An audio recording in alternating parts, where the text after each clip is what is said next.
Welcome to the India International Center book discussion program.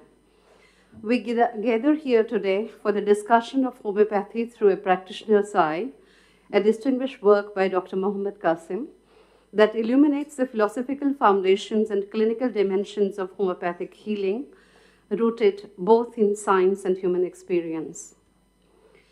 This evening brings together eminent minds from academia, medicine, law, media, and public service for a stimulating exchange that promises insights for practitioners, students, and discerning readers alike.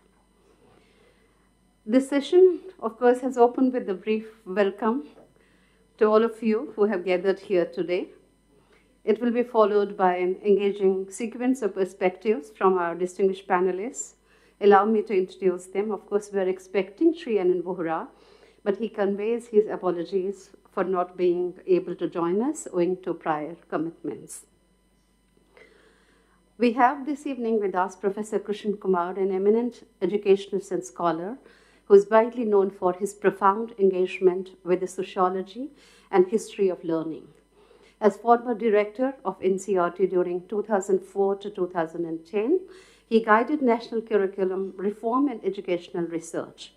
He is recipient of the Padma Shri and D.Litt honoris causa from the University of London, honors that reflect his enduring intellectual influence. Welcome, Professor Krishnan Kumar. We have Dr. Anita Sehgal, our medical wise this evening, who is a consultant ophthalmologist and retina specialist based in New Delhi, trained at All India Institute of Medical Sciences and holding advanced qualifications. She brings a clinician's perspective to this interdisciplinary dialogue. Welcome, Dr. Sehgal. Sri Anil Noria, Supreme Court advocate and historian, has made significant contributions to our understanding of India's freedom movement. His research and lectures, both in India and in South Africa, continue to illuminate the intersections of law, history, and social justice. Welcome, Sri Noria. Sri Suhas Borkar, our moderator this evening, is a veteran media professional and public activist with nearly 4 decades in documentary filmmaking. As editor of Citizen First TV, he has pioneered narratives on democracy, social justice, and environmental awareness. His unique initiative of numbering Delhi's trees earned him the title of the Stee's Green Conscience. Welcome, Mr. Borkar.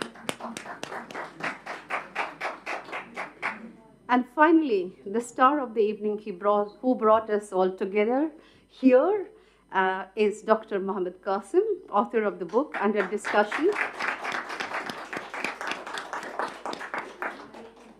A respected homeopathic practitioner and honorary consultant at the India International Center.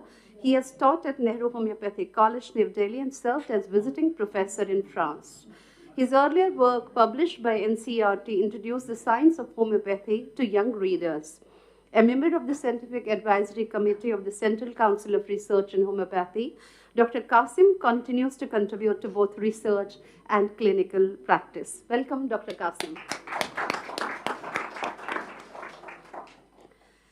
We look forward to an evening of meaningful discussion, critical reflection, and shared learning inspired by the depth of our distinguished speakers who bring diversity in their academic and scholarly acumen. Thank you, everybody, for joining us, and we will begin with this evening's program by inviting Sri Borkar for his remarks and thereafter to take the session forward. Over to you, Mr. Borkar. Thank you, Dr. Munshi.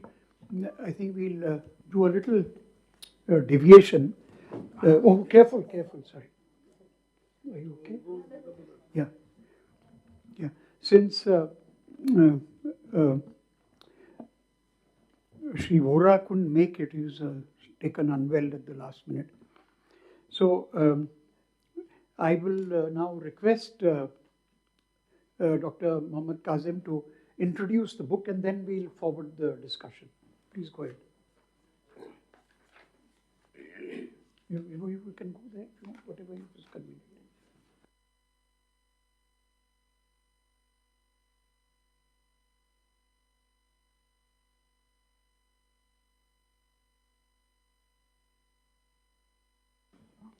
Good evening, everybody. Uh, uh, it's very kind of you, all of you, to come here, and I'm really very pleased with it. The book is all my efforts, what I have learned in my clinic, meeting all of you in the clinic. So, the first point I would go a little more that why homeopathy? And it was a time when before the advent of homeopathy, there was much more as well. The practice was find the cause, find the bacteria, can kill the disease. Now, killing the bacteria and curing the disease, that was the motto. But as we know today, the virus cannot be controlled by the allopathic medicine. Even initiating desire, the book is also to initiate desire among the learned people to know the healing mechanism of the homeopathy and the body. Now, there are many questions that comes into your mind regarding white pills, dynamic power, likes and like. These are the conditions that has been discussed many a time, and many of the questions that came to me while in the clinic. What does it mean, likes to be treated by like? I'll try to go into that. Now, kill the bacteria, cure the disease, that was a very old theory, but it doesn't happen. Even those days, people have tried that, okay, they have taken the bacteria inside, but most of the people didn't suffer. Some of them do suffer. And those who suffer are where either their health was compromised or there was weak vitality. So that is, so they, in those days, the medicine was consist of assuming the patient, while nature, it is always said that nature cures the disease. This, what is health? Health is a feeling, is a matter of time, but it is sometimes also the matter of opportunity that it responds to medicine and it brings down the health. Now, health. What is health? It's a vital concern for the individual and it is integrated with in our well-being and effectively treated with non-toxic drug. It's always seen that non-toxic drug is more effective. And there is an element of emotion, social, and spiritual. Three things are interconnected and they all go together. So in that, what is the main thing? That dynamic power. The homeopathy, or even I have seen it, that no matter what is the disease, but if we concentrate more on the physical manifestation, it doesn't work. It has to be some dynamic ingredient in your selection of medicine. And that is, with the age, of course, it goes down slow, but if any emotional setback happen, the body goes slow. And it really suffers quite a lot even on that. So, the value, dynamic has a value in keeping the health. Sickness originate at the dynamic level, not at the physical level. I will come to that, and that is where homeopathy comes from. So the cause of origin of disease is on the dynamic plane, not emotional disturbance, some kind of uh, setback, losing friend, or loss of job, or financial loss. I have seen people losing financial and they become sick. Sometimes they have a heart problem. So we are treating the heart. That means you are looking after the effect of the heart, but you are not doing anything for the mind, for the depression that is going through. So the root, what I say, the sickness is in the heart. And that sickness feeling that I have tried to explain in that book, sickness in the heart, and it is important to look into that. Not feeling well, not finding comforts, displeasures, all these things. These are some of the things that we see people say that I'm not feeling well. For some reason I'm not feeling well. So what is the wrong with me? That is what. So the origin of the disease is in the heart and sickness is in the heart. Now, I went into this work and made a research what heart has a role to play. Now, dividing the body into two parts, physical part and the dynamic part. Physical part is the we know the health, the heart, lungs, they are functioning well. Person is able to work, do, but sometimes he is not able to conceive or react favorably to the situation he is in into it. So that's what he said. So that means, as we know, the function of the heart depends on the conductive sensitivity, electrical impulse, starts of nodes, sinoatrial nodes situated in the upper part of the right atrium, the electrical impulse, the pacemaker of the heart, electrical current reaches to the atrioventricular node, further distributing to the wall of the heart chambers and other fibers of the body, of the muscles. Any change in the electrical supply of the unexplainable causes an unexplainable palpitation, discomfort, and anxiety, a state of physical imbalance. What I meant is maybe that the heart starts functioning in the mother's womb at the age of 24 weeks. And now, and it happens simultaneously. 24 weeks, heart starts functioning, and that impulse starts at the heart, at the atrium, at the top of the atrium, called sinoatrial nodes, and that electrical current radiates from there and goes to the wall of the septum heart at the atrioventricular area. From there, it goes into the different part of the muscles and different parts of the cells of the body, of the heart, and that gives electrical current to everything.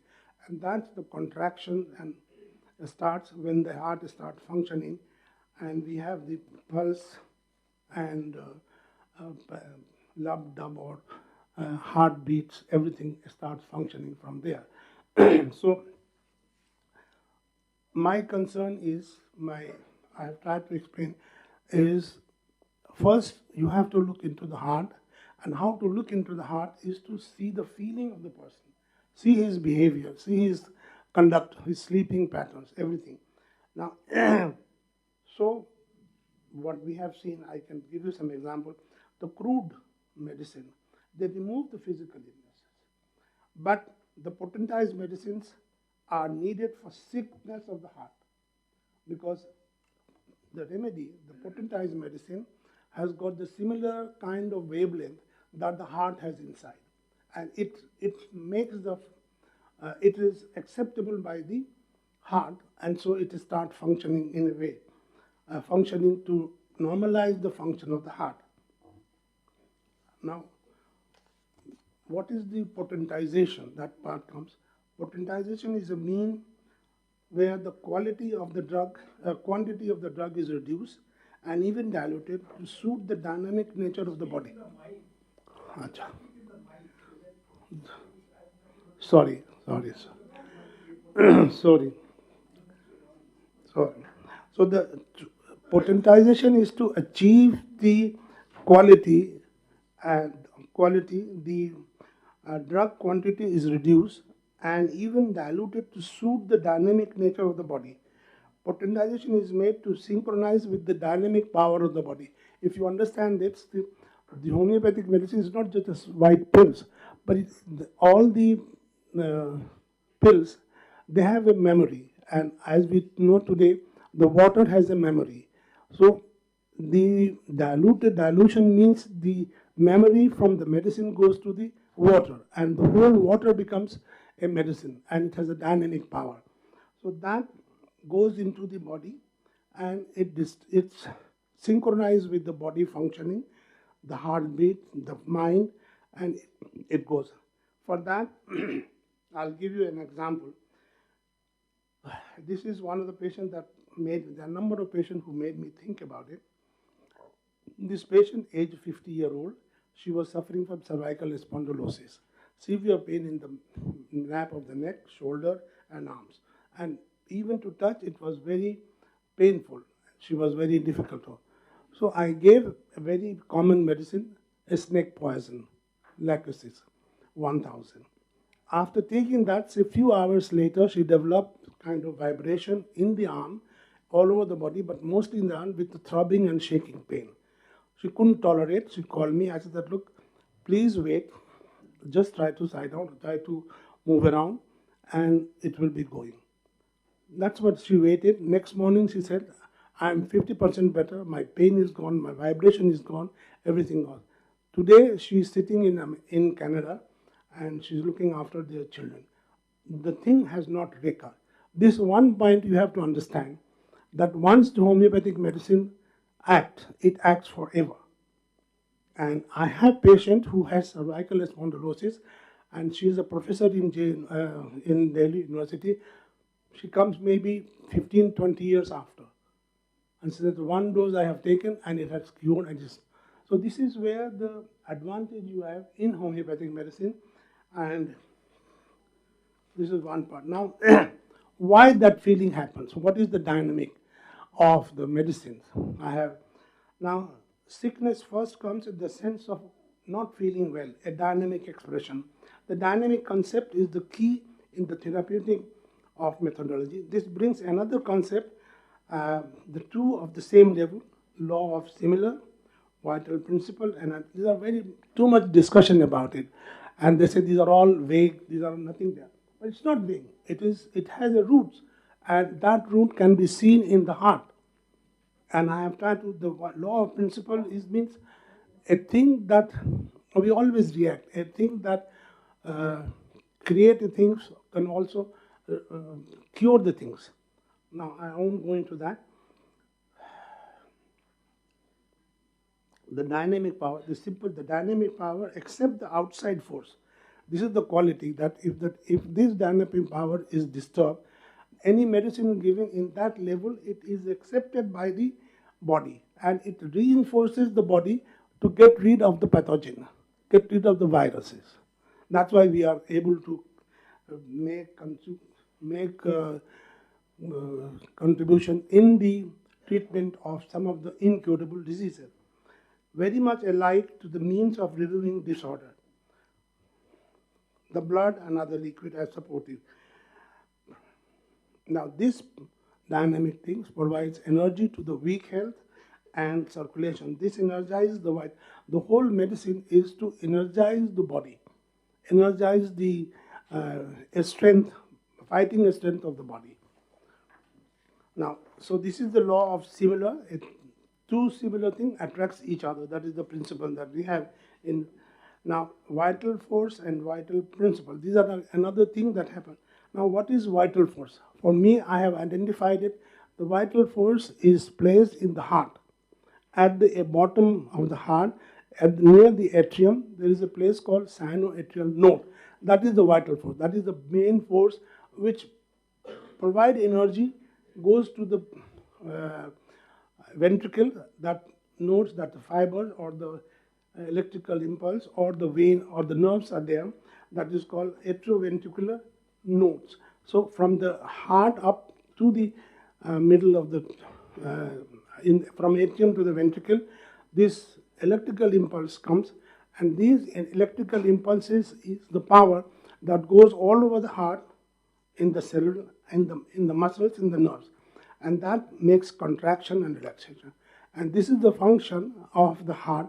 When it becomes weak, we feel discomfort, we feel unwell, we feel many other conditions. So that is the vital principle is located in the right atrium, known as sinoatrial nodes, the pacemaker of the heart. This is what it is. It has not been discussed in homeopathy. A friend of ours who's sitting there, they will understand. Nobody has explained this thing like this, and this is my first declaration or first impression that I'm sharing with you. Now, there, the vital principle becomes the main part which regulate, and that it goes into the wall of the ventricle, that is called vital force, located in the right ventricle as atrioventricular node. There has the electrical system, and these connect the atria and ventricle, ensuring the contraction in the correct consequence. It receives electrical impulse from the sinoatrial nodes and slow them down to allow the atria to finish the filling of the blood before the ventricle contracts. That means from the blood, from the upper part of the heart goes into the lower chamber, the ventricle. But there is a gap of 0.19 second. The ventricles remains open till that all the blood comes into it, and then it goes into circulation. So this is where it, and so circulation we can feel in our, as a matter of fact, as a pulse or heartbeat or circulation all over the body. This is the main function, and the medicine, the homeopathic medicine, the potentized medicine has this power to energize, to vitalize the low, vitalize the weak heart. So sometimes I have seen in the person that who has this weak heart, they can do. Pacemaker, as I said, sinoatrial node is the pacemaker. Now, pacemaker of the heart is a primary pacemaker, and though it is a slower rate of 40 to 60 beats per hour, this is from there. So, what I explained to you is the pathway of homeopathic medicine, pathway of the potentized remedy, pathway of how the medicine moves from there to the other part of the body. So, and the pathway after the, so this is, now this also makes, there are other part on the body, on the heart called bundle of his and Parkinson's. These are nothing, but these are all technical things. But these are all means the nerve, the energy that goes through the nerves, energize every part, every cell, every muscle that is around the heart, inside the heart, to force the blood to go into the circulation and be strong enough.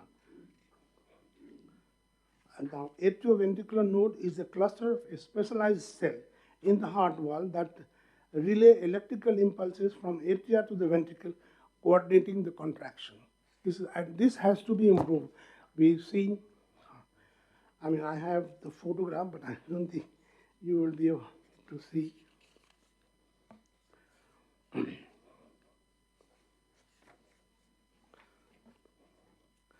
Now, in the significance of the clinical sign of this, a malfunction of the sinoatrial node can lead to irregular heartbeat or abnormality, slow heart, bradycardia, or a condition known as sick sinus syndrome. That also comes.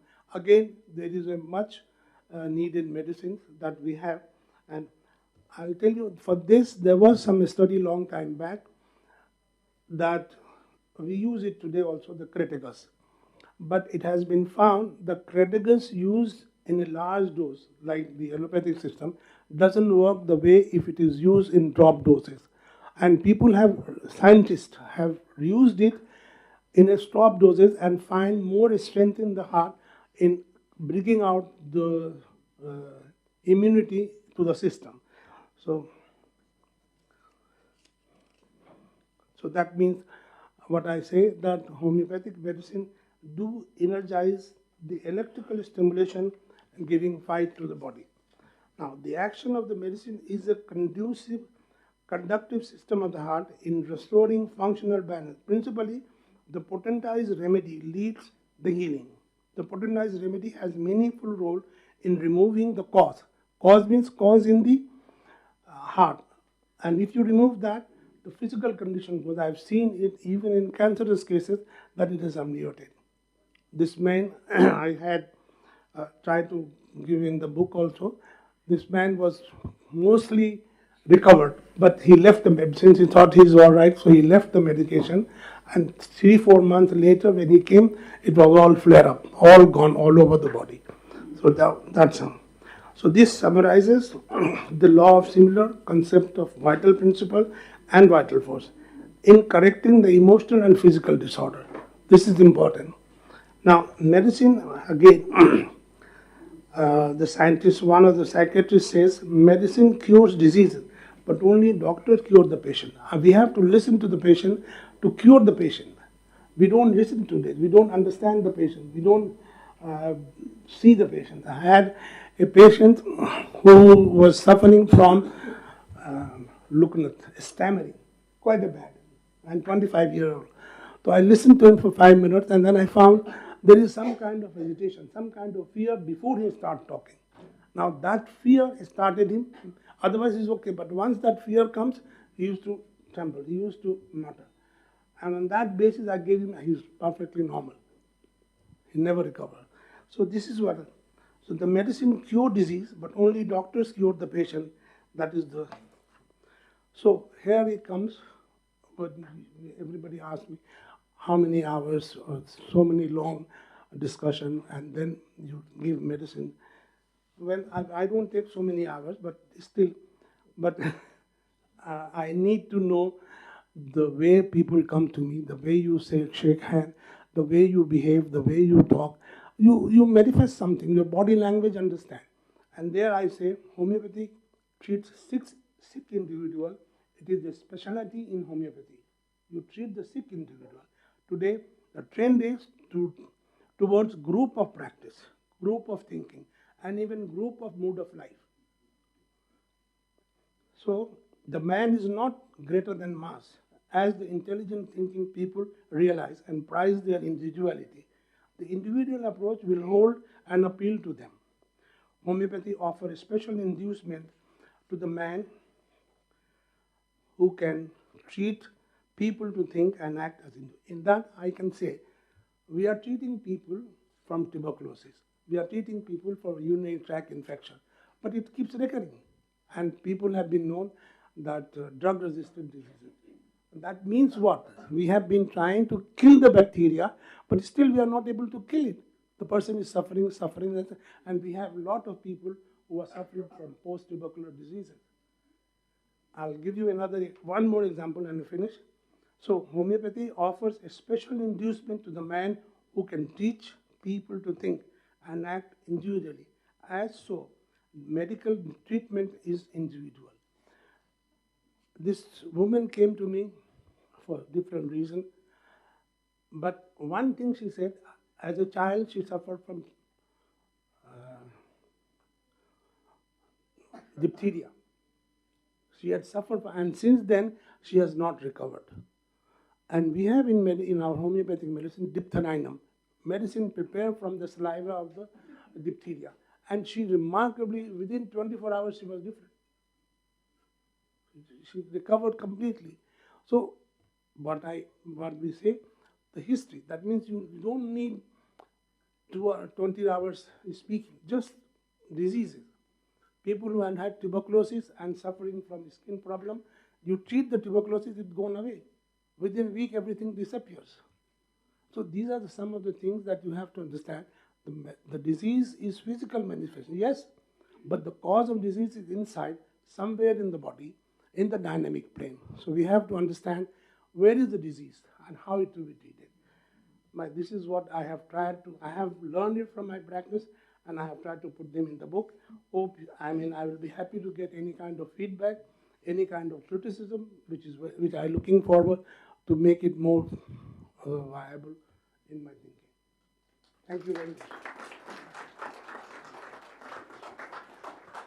Thank you very much, Dr. Qasim. See, this book actually is a reflection of his personality.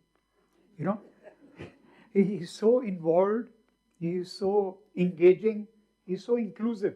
You know, virtually every page has a case history. Now, I've never come across a doc with such, humanism, in a way. And then when I was reading the book, the first thing which impacted me was page 107.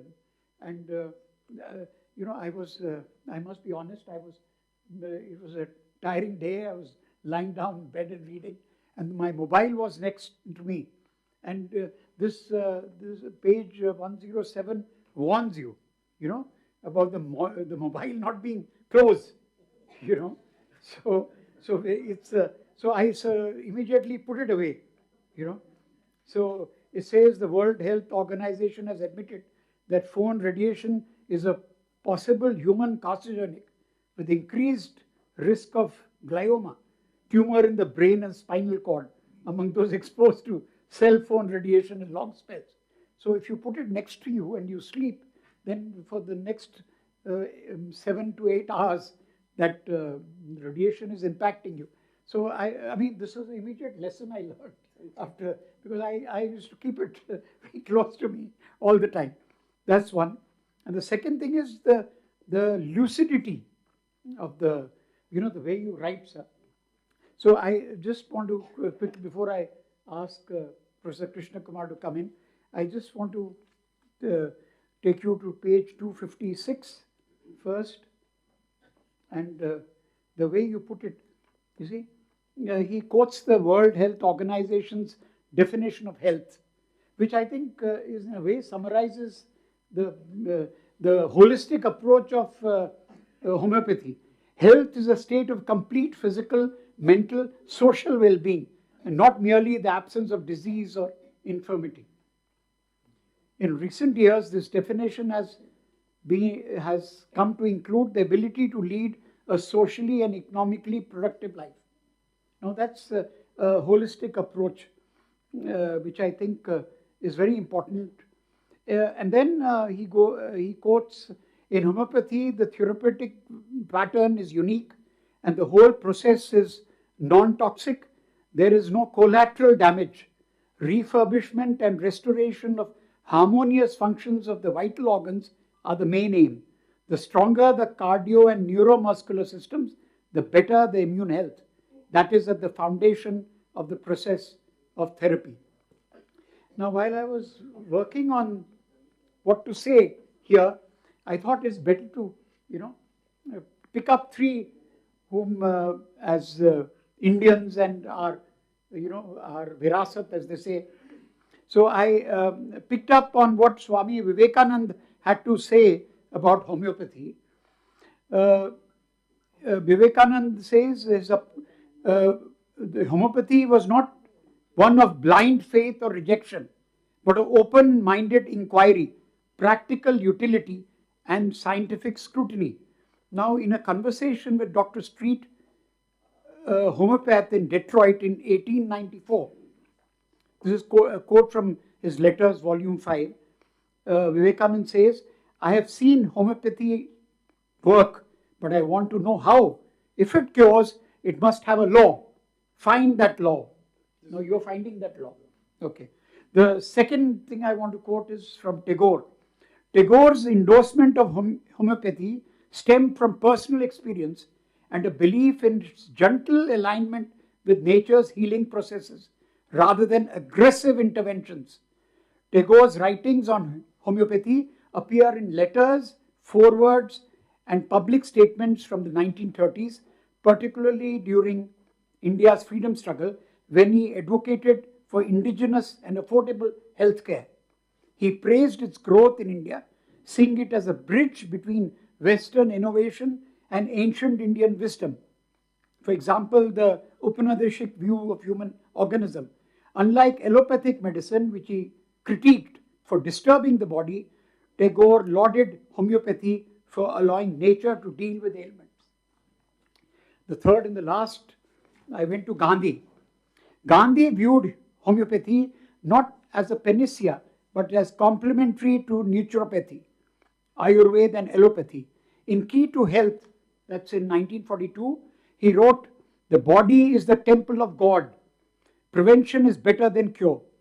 Prioritizing earth treatments, he was keen on mud packs, fasting and enemas.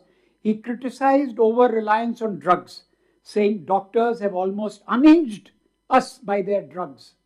Yet he defended homeopathy's minimum dose principle as non-violent, writing in the Harijan, that's somewhere in 1946, it does not attack the patient, but allows nature to cure him. His pluralism extended to policy. In 1947, as we were about to gain independence, Gandhi urged the government to fund homeopathic colleges along with allopathic ones, seeing it as a democratization of healthcare. Rabindranath Tagore echoed this, praising homeopathy's gentleness. Now, over to you, Professor Krishna.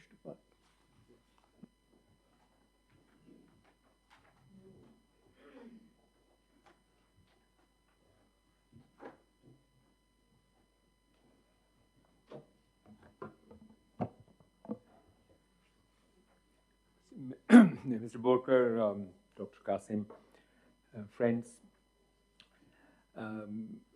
my qualification to be here is as a patient.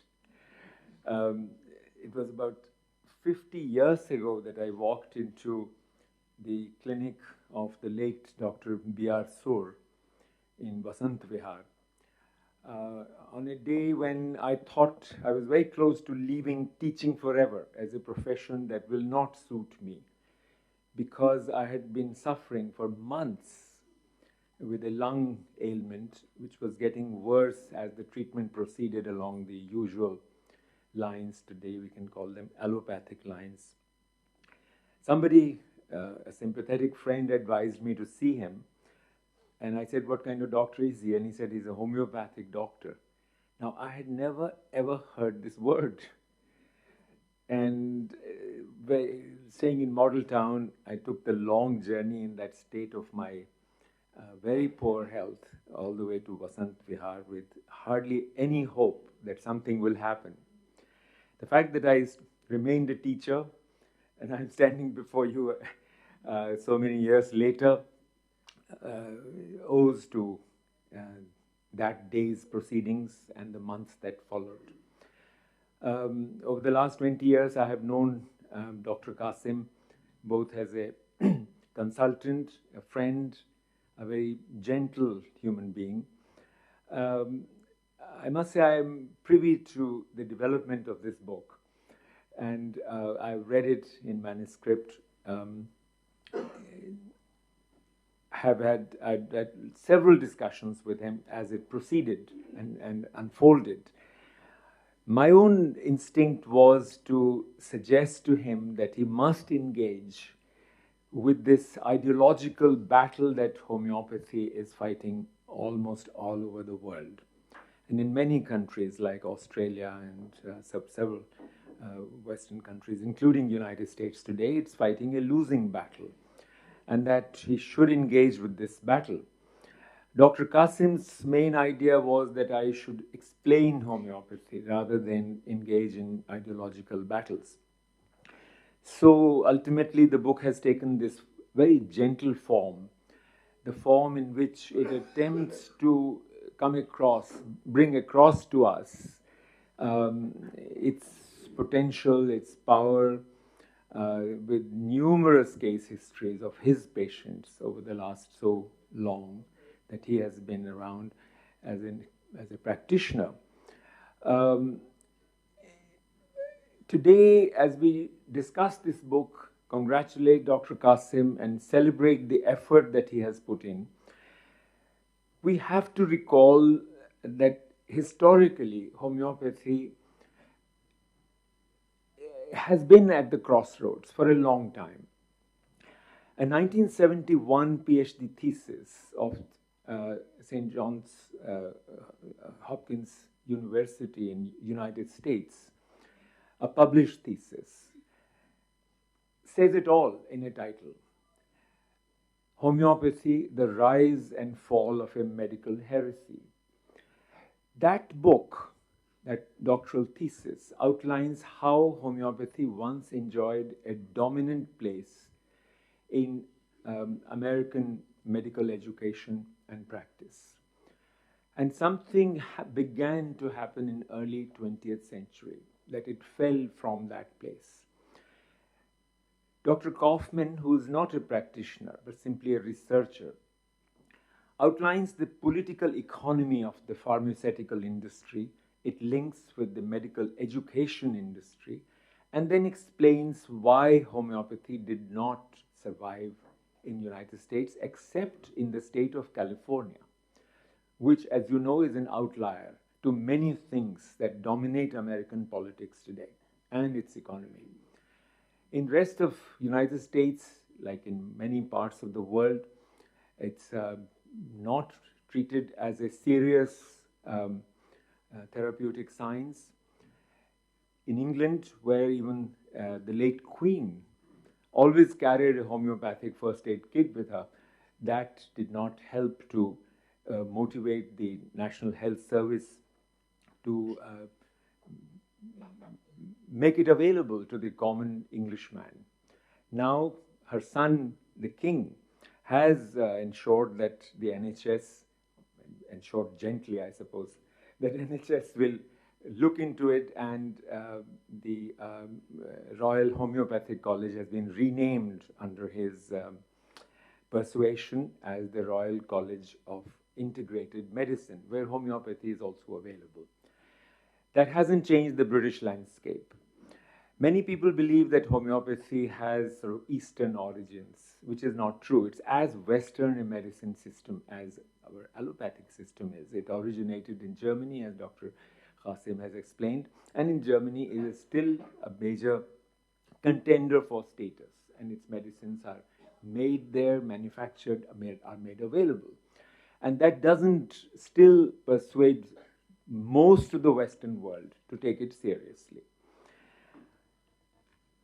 When we think about that system today, we are ourselves quite, you can say, doubtful about whether to treat it as being equal to a science. I remember my own experience of 50 years ago, that if you fall sick, the immediate, natural, civic thing to do is to walk into a hospital.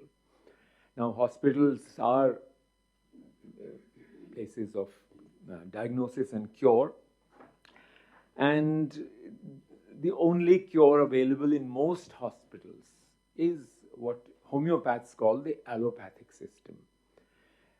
Hardly one homeopath might be available in now a hospital like Safdarjung Hospital in Delhi and a few other places in India.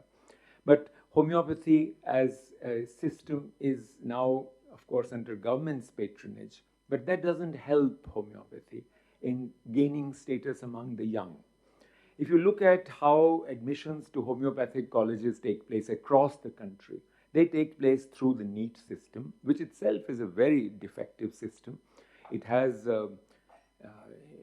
created a whole MCQ generation in all walks of higher education in India, including medical education, which makes the coaching industry flourish and get fatter by the day, and doesn't convince anyone that it's an industry that will do any good in the long run to Indian talent in any field, including medical science. But if you go to a homeopathic college in any city, you will notice that, or talk to the young people who are there, you will notice two things. One, that they belong to the lowest scorers in the NEET test. And number two, that many seats are vacant and remain vacant for years. It's been the trend now, and it's been going on like this. No young person who is an aspirant for the life of a doctor actually opts for homeopathy as his or her first choice. It's the thing that you do if you don't get into the higher ranks. Various other problems afflict the science of homeopathy, and many don't believe that it's a science. I have a very close old friend who is a very major doctor in Delhi. On his letterhead it says, if you are under any homeopathic treatment, please do not seek an appointment, which explains the deep bias that prevails against homeopathy in the dominant medical system. Is it a problem of communication, or is it a problem of acceptance of a different view of chemistry, especially biochemistry, that homeopathy puts into practice? This is not a question that a patient like me can answer. It has to be answered by painstaking research, and research funds for homeopathy are extremely scarce. In fact, research is hardly a domain in which homeopathy has secured a place of honor, even in the eyes of the government. And without further research, without further discourse and dialogue in places like this, homeopathy is likely to remain marginalized. Dr. Qasim's approach is that in the long run, if there is more public support and a greater proportion of the public convinced of the advantage of going for homeopathic medicine, then there will be greater scope for the homeopathic approach and the availability of its therapeutic system to ordinary people. It's a dream, and I know Dr. Qasim is a very committed citizen person who believes that long-term dreams do come true. And I'm sure one day, probably, this dream will also come true. In the meanwhile, homeopathy will remain a cure or an option for those who are simply desperate, who are about to die. And they think that homeopathy may offer a solution. I have known many people in my field who thought of homeopathy a few weeks before they passed away as something that is worth trying because either their spouse or some friend said, why not try, even though they had no belief in it. This issue of its marginalization can be seen in almost any institution, including the one we are standing here today. Homeopathy had the position of a consultant in this institution, and during COVID it lost it, and it never came back. This is true of most institutions. My own university, where I used to work, does not reimburse homeopathic payments. Hardly any university or college in the country will regard the money you have spent on consulting a homeopathic doctor or prolonged medication, which may be substantial in terms of expenditure, is worth reimbursing. Hardly any institution will regard it as being equal to the claims made on the basis of chemists' bills and doctors' fees, etc., in the allopathic system. That itself is a reflection of how poor a status it enjoys in India's institutional landscape, even though homeopathy is, thank God, recognized in our country and has flourished in certain states, particularly Bengal, where I bet most copies of this book will sell. And several years ago, when I was at NCRT, Dr. Qasim was kind enough to write a small book for children. And if it has sold thousands of copies, they are mostly in Bengal. Bengal has produced a number of great homeopaths who are still remembered, who are family legends. At the same time, there is tremendous bias against homeopathy in Bengal itself. Bengal is a part of the country where polemics flourish and people disagree and discuss forever, and homeopathy is an object of discussion there.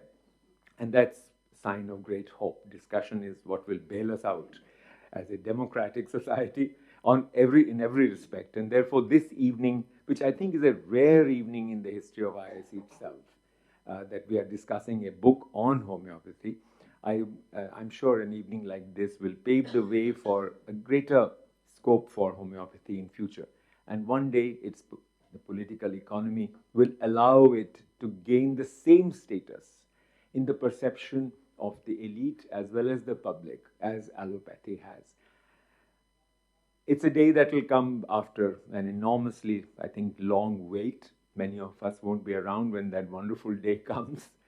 In the meanwhile, I think the future of homeopathy depends very much if some younger people were to give it an open mind as they choose their career path, their research path, and so on. I'm sure the homeopathic community of doctors will also have to exercise in the kind of pressure that this book creates on one's mind, from which Mr. Borkar has already read a few excerpts which tell you how if you have an open mind, this book can persuade us to see homeopathy differently rather than as a mystical science or as something that has, that many people derisively describe it as a mumbo jumbo. Yes, for nearly 200 years, homeopathy has been around since its classics were written, or its original classic was written by Dr. Hahnemann of Germany. And in this period, it has struggled. Currently, its struggle on the global platform is not in a state of any closeness to victory. Thank you. Thank you, Professor Krishna Kumar, for that very warm advocacy of homeopathy. Thank you very much. Now I would request Dr. Anita Sehgal to come on, please.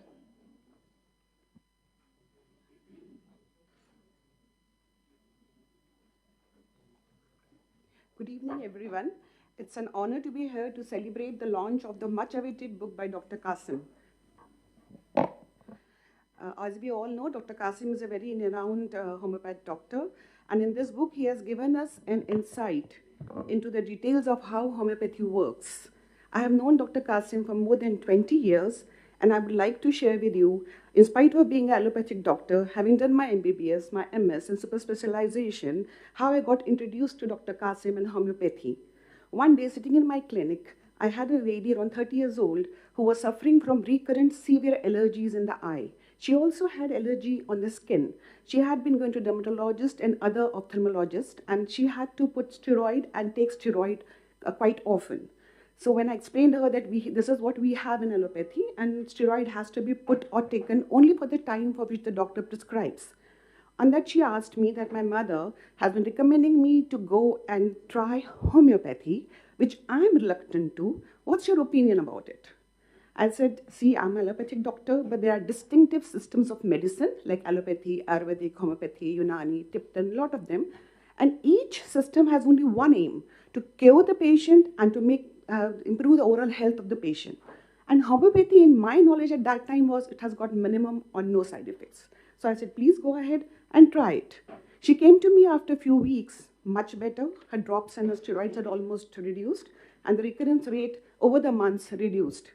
I asked her, which doctor did you go to? Which doctor did your mother recommend you to go? And she took Dr. Qasim's name. And this is how I got to know Dr. Qasim, and I got introduced to homeopathy. Just after a few weeks of that, I had a 6-year-old girl, French girl. Her parents were just posted to India, Delhi, and this girl had lumps on the lids, and she had around 4 to 5 lumps on the lids.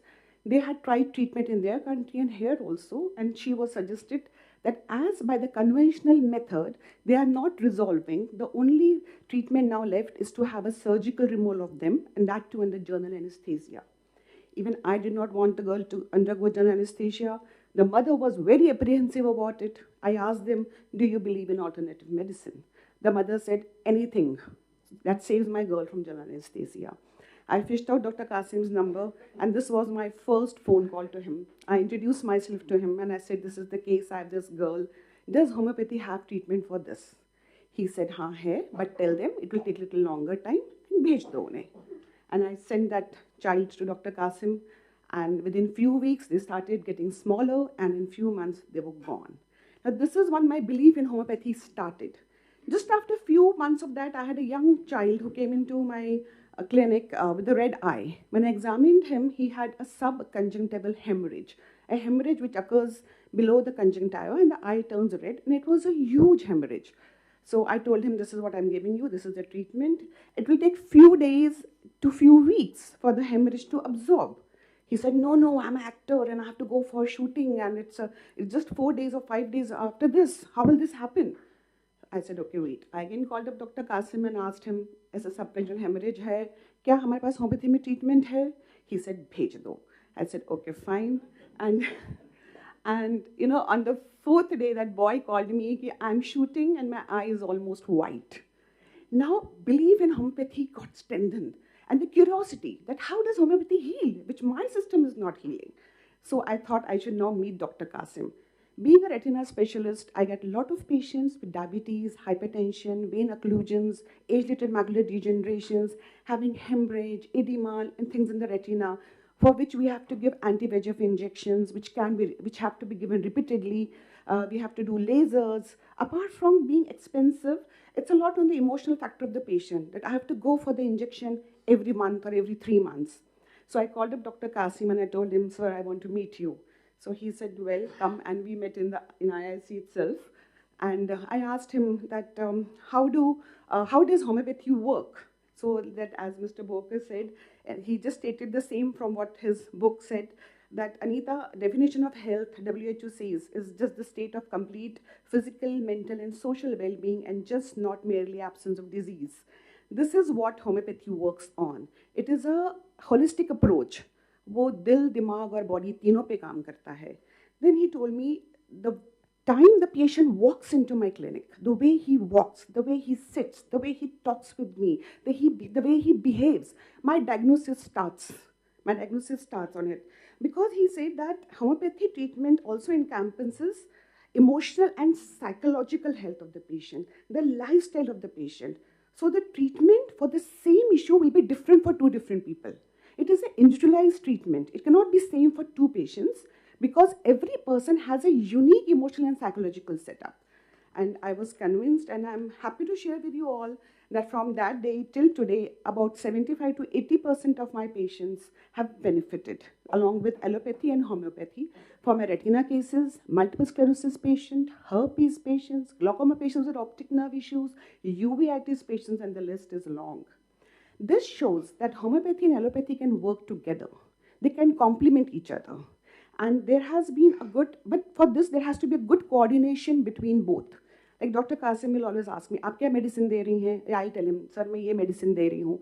So he'll see what he has to give. He'll say, "Anita, don't give this medicine, I'm giving this medicine." And we have had excellent results with this. Modern science is still evolving and does not have treatment for all the diseases what we have. If it has in certain cases, they have got a lot of side effects. That is when this system comes into being.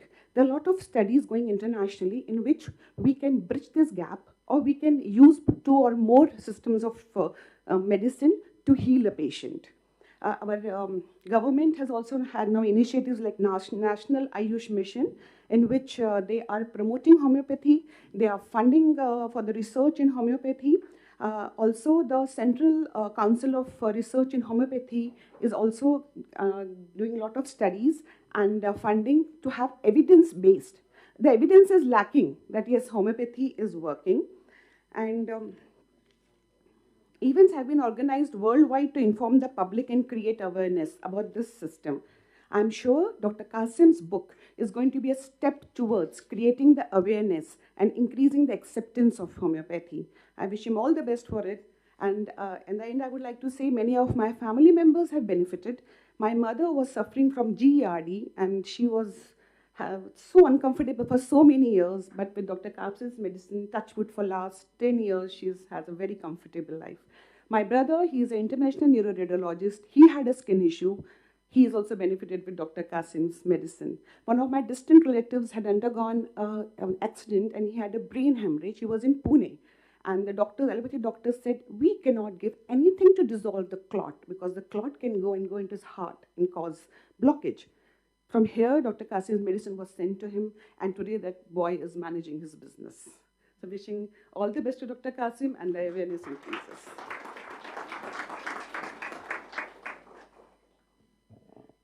Thank you. It's a very warm, extremely warm from an allopathic doctor. No, but this Thank is you, yeah. Doctor. This is really nice of her to mention my name, and Amit mentioned your name. That's a super. no, but playing it low. but I'm really we are coordinating in such a way that we take the first aim of Dr. Alisa Segment to get the health back. She doesn't run after money. She didn't mention it. Her colleague says, "Why you are sending for this thigh to Dr. Qasim? Because you can do surgery and earn money." She said, "No, I want the health first." And she used to. This thigh is one of the things that very well resolved with the homeopathic medicine. Conjunctivitis.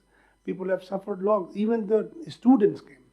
So the student, he's a medical student, and he's suffering. And then there's the doctor who was suffering from cervical arthritis. He said that you will make me homeopath. I said, "Sir, come and start. You can be better homeopath than me because you have all the knowledge behind you." So this is what we need to coordinate. I have number of people, the gastroenterologists and all, and it is really nice of them, and I am here because of them, and because of all of you. I see all my friends there. And I'm really thankful to every one of you who have come from bottom of my heart, and I really appreciate you all. I think the Thanksgiving has to wait for it. Yeah, I know, you have to wait, but I'm... No, what we'll do, the other thing which I just wanted is a celebration also. He started practice in 1964. So it's 61 years of grand practice. Huh? It needs a... 61 years is a long time. And you're going strong. Touch wood. Now we'll have Anil Nauria. Go ahead, please. Well, congratulations for this very interesting book. Let me, for technical reasons, start with reading out a letter.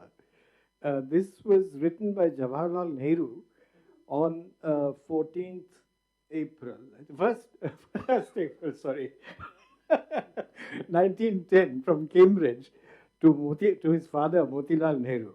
He says, "My dear father, I am extremely glad to hear that you and the cough have parted company at last. I did not have a very high opinion of homeopathy, but till now, but henceforth will treat it with greater respect. Your loving son, Jawahar." So I showed this letter to Dr. Qasim once, and I think his respect for Jawaharlal Nehru also increased after that. So anyway, let me say that I first met him. He cured me of my headaches. It was an old teacher of mine, Baljit Malik, now no longer with us, who took me to him. And he had known, my teacher had known of the headaches which I used to have way back in the 60s in school. So he cured me of that problem. I won't go into the details, but it's vanished. It soon vanished, soon after I met him. I'm glad that today we have the son of Dr. M.C. Dawar here with us, because Dr. M.C. Dawar had moved that resolution inspired a resolution in the Central Assembly in the 1940s to recognize homeopathy. And that resolution passed by 8 votes, according to this document which Praveen has circulated. So it's interesting. And today I just want to say that you mentioned Vivekanand and others. I'll quote a few interesting letters which I found, other people. But I was very impressed with that line in the book where you say at page 126 that the principle is, homeopathy's principle is that do no harm. 126, isn't it?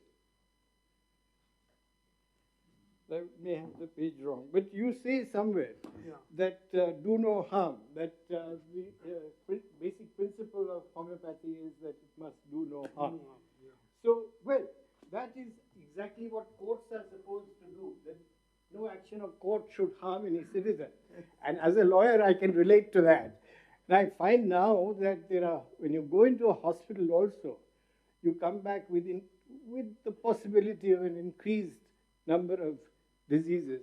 That's the Greek people knew about it because they had coined the word iatrogenesis, which describes this situation. So I can relate to that. The other thing, which you trace the vital force to the bottom of the heart, I can see where the phrase "from the bottom of my heart" comes from. Like, thank you from the bottom of my heart. So I think it's something which the ancients probably knew. I wanted to take you to some letters, because one of the interesting things was the reception of homeopathy into India soon after Hahnemann. Now, how is it that it transferred, that homeopathy became so popular in India in, in the 19th century? Because here you have Gandhi talking about Ishwar Chandra Vidyasagar. And Gandhi is writing about Ishwar Chandra Vidyasagar in South Africa in 1905. And he says that, he describes Vidyasagar, and he says, well, when Vidyasagar saw thousands of poor people in Burdwan suffering from malaria, he maintained a doctor at his own cost and personally distributed medicines among them.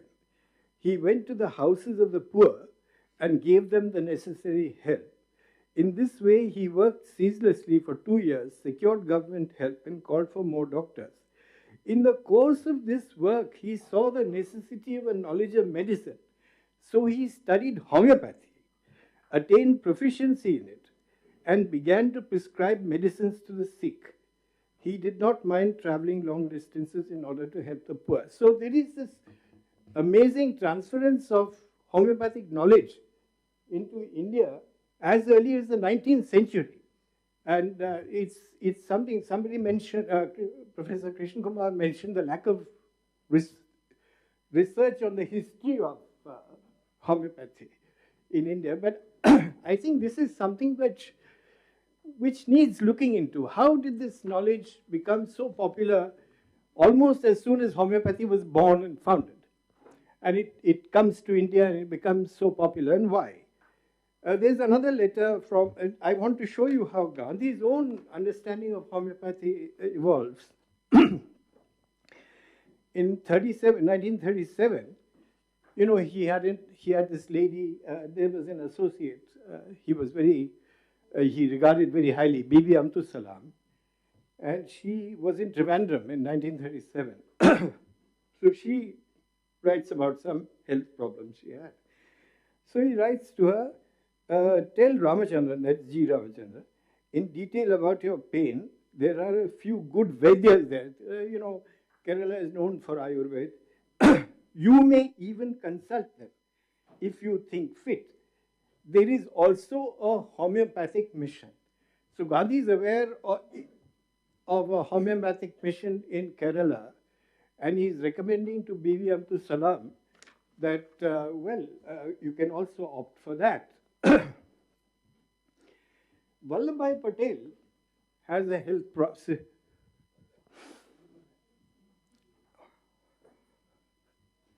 Yeah? Can I start? Yeah. Vallabhbhai Patel had some severe health problem in 1941. So Gandhiji writes to him, do not worry anything, this is September 1941, do not worry about anything just now. Your health must mend completely. If homeopathy helps you, I will begin to have some faith in it. I have never been able to put any faith in it. You know, he had this varying attitude towards it. I entrusted a case to a homeopath, but there was no result. It was Tari's, somebody. But this is only by the way. I do wish homeopathy benefits you. I have heard much about it. Das believed in it. That is C.R. Das. So Gandhi is saying that C.R. Das believed in it. And so did Motilalji and Gurudev. Motilalji, in fact, was dispensing homeopathic medicines. For a brief while, he was holidaying in Ramgarh in Uttarakhand in 1921. And he writes to Jawaharlal Nehru saying that I have developed a kind of medical practice here. While I'm here. So he was asking for a medical chest from Allahabad. Anyway, so Gandhiji says C.R. Das believed in homeopathy, and so did Motilalji and Gurudev. Gurudev meaning Tagore. Tagore, it is well known, was he used to take Kalifos for blood pressure, I believe. So that is well known. Tagore was rather fond of homeopathy, and Gandhiji knew about it. And he mentions some other people who take homeopathic medicines. But finally, he says, Gandhiji, finally everybody takes refuge in allopathy.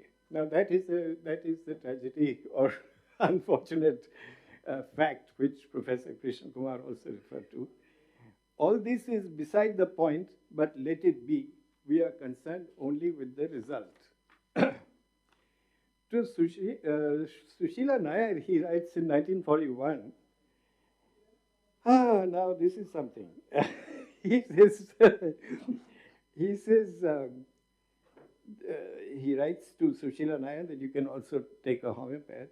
The homeopath can do massage also. I didn't know this, Dr. Qasim. I have been having my stomach and back massaged by him for the last 2 days. There has been a definite improvement. More about it later. So I think this is when Gandhiji's view of homeopathy improves.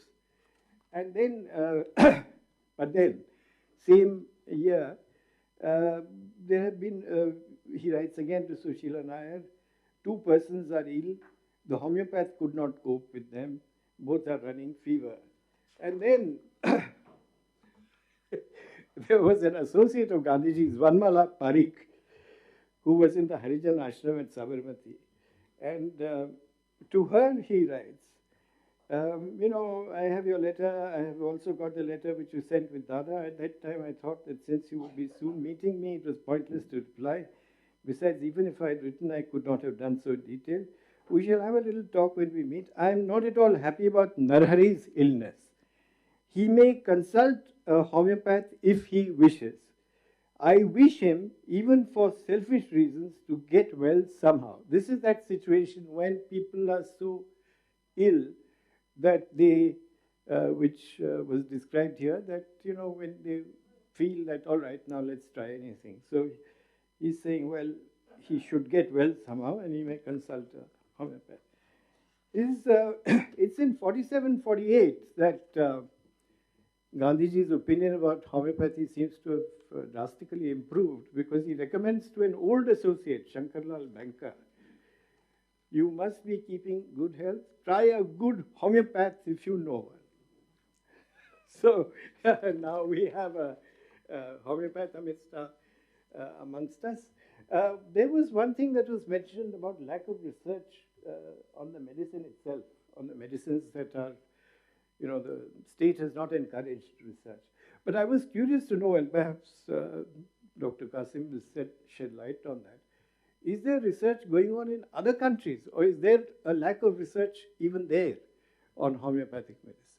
So anyway, so for the time being, I'll end with a story. You know, when I started law practice, it was with Govind Mukhotik, and he had this, Mrs. Mukhoti was from France, and on something I said, you know, you must consult Dr. Qasim.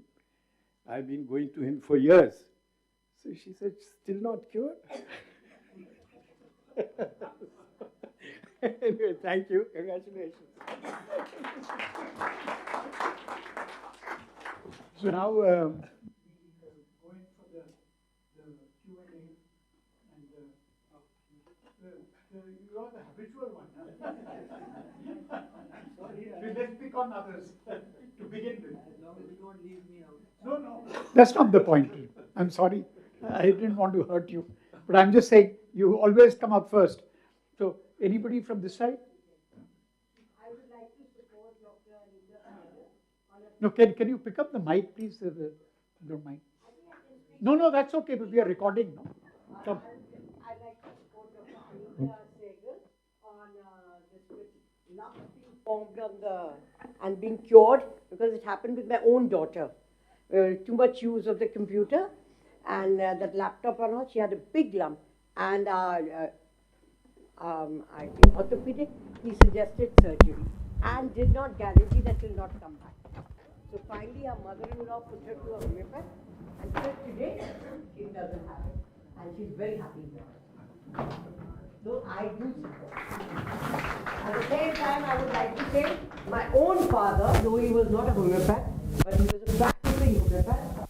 He had some books, you know, he would keep reading them, connecting and putting. And many a times he did succeed in treating us as kids with small ailments, that whatever we were suffering. Thank you. Yeah. Come up here. Come. Yeah. Firstly, I must thank you for mentioning about my late father. He did get the homeopathy recognized way back in 1937 by the Constituent Assembly, and his age was only 24 years old. Okay, now I have a question. I have believed a lot in biomechanics, and I think biomechanics are great preventive. And you know, I have felt it because I have been taking biomechanics quite regularly. But a lot of homeopaths don't agree with me. So I just want to throw some light on the biomechanics. And secondly, also the system of Reckwick. You know, they are combining so many medicines which is against the original concept of homeopathy. So I'm sure the things you can do. No, biochemic has got its own, biochemic has its own relationship with it. And it's good. Sometimes it works, like calimero for cough. It's wonderful. People, and it's a very over-the-counter things. So I'm not against it, and people can use it. There's no problem in that. But they have a limited action. It will not cure you. But if, as I said, if you have something else, it will be much more better. But biochemic has its own role play. Now, the other thing is that, what did you say the other? See, this is again, we are trying to use homeopathy according to allopathic system. So, it may give you belief, but I haven't feel, I'm not practicing in that way, and I don't feel that way, that these are the good way of practice. It is a marketing, it is a pharmaceutical company, they are using it, but it's not the right way. It is better to have other medicine and concern. See, again, the idea is to cure it or to relieve it. Now, relieving is, even homeopathy medicine has got the preventive medicine, and biochemic medicine also have the relieving medicine. So it depends whatever the easy. Now, people are much more comfortable to get medicine over the phone and buy it and use it. Now, this using system of homeopathic medicine is not good, because it doesn't, and it makes you resistant. I did see some of the reaction. You know, molluscum is a very common medicine that it's a virus. It comes on the face and everything. Sometime I have given to the children, and she came with 30. 6 months later, there was 45. Father said it is 45. I said, doesn't matter.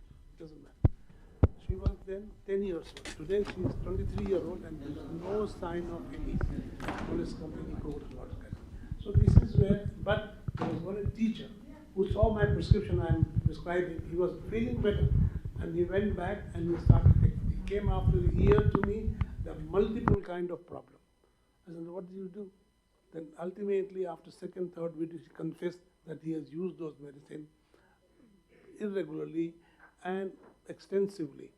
So I had to antidote to put him all right. So there is a element of what you call reaction from these medicines. So one has to be very careful. Yeah. One has to be careful. Yeah, go ahead.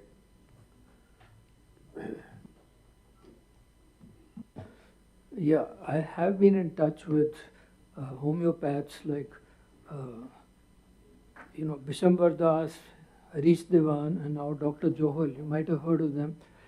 So I have faith in homeopathy, but something like 70 years ago, a allopathic doctor, gave me some medicine for incontinence, for the urine.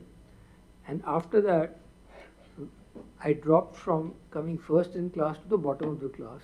And for the next 50, 60 years, I did not even realize what had happened. I presumed it was the new norm to be at the bottom of the class. Now my question, now dementia is getting hold of me very fast. I just wanted to know, does homeopathy have any solution for that? As I said, dynamic problem starts with age. So anything which comes with the age, you cannot cure it. But yes, you can make a little restful. Dementia, lack of control in the bladder, all these are some of the part of it inherited. So we have to find, as I said, if it is only a practical reason, one has to understand and feel comfortable whatever situation is in there. Dementia, if you can write, keep it in mind and keep reminding yourself, you might be able to cure yourself. Urinary trouble, if you feel urge for a little bit, you go immediately rush for it. It may be every 10 minutes, maybe every 2 hours, but that is what you have to do. Now, how to treat it, it's a difficult. Is again, you need to consult a physician, let him see what are the problem, and you have been in the good hands, so they might be able to find and give you some solution. No, but the point he was making was that, you see, he developed this incontinence. That's what But as a youngster.